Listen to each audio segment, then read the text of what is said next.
6 বছরের বাচ্চার এই ভিডিওটি দেখে সোসাইটি সম্পর্কে আপনার ধারণা সম্পূর্ণ বদলে যাবে। এই এক্সপেরিমেন্টটি ইউনিসেফ করেছিল। এখানে ছিল 6 বছরের বাচ্চা অনুনা, যে কিনা একজন চিলড্রেন অ্যাক্টর। তাকে একদম ফর্মাল লুকে সাজিয়ে রাস্তার পাশে দাঁড় করিয়ে দেওয়া হয়। ওই রাস্তা দিয়ে যত লোক যাচ্ছিল সবাই তাকে বারবার জিজ্ঞেস করতেছিল, তুমি কি তোমার বাবা মার কাছ থেকে হারাই গেছো? তোমার কি তাদের নাম্বার মনে আছে? যদি তাদের নাম্বার মনে থাকে আমাদেরকে দাও, আমরা তাদের কল করে এখানে নিয়ে আসবো। এরপর অনুনাকে একটি রেস্টুরেন্টে নিয়ে যাওয়া হয়। সেখানে অনুনা সকল র্যান্ডম লোকদের সাথে ফ্রেন্ডলি কথা বলে তাদের পাশে খালি চেয়ারে বসে যাচ্ছিল।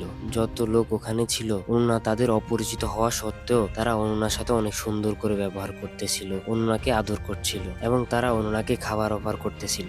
এরপর ইউনিসেফের টিম অনুনাকে পথ শিশুদের লোককে সাজিয়ে দেয়। এরপর যখন আবার অনুনাকে ওই সেম রাস্তার পাশে দাঁড় করিয়ে দেওয়া হয়, ওখানে একজন লোকও অনুনার দিকে অ্যাটেনশন দিচ্ছিল না। এরপর যখন দ্বিতীয়বার আবার ওই রেস্টুরেন্টে নিয়ে যাওয়া হয়, ওখানে থাকা লোকেরা অনুনাকে তাদের কাছ থেকে দূরে সরিয়ে দিচ্ছিল। তাদের ব্যবহারে অনুনা এতটা আপসেট হয়ে যায়, এক্সপেরিমেন্টটি বন্ধ করে দিতে হয়। ভাবুন, প্রতিদিন লাখ লাখ পথ শিশুর সাথে এভাবে ব্যবহার করা হচ্ছে। এটাই হলো আমাদের সোসাইটির রিয়েল এক্সাম্পল। আপনার মতামত কমেন্টে জানিয়ে ভিডিওটি সবার কাছে শেয়ার করে দিন এন্ড সাবস্ক্রাইব করতে ভুলবেন না।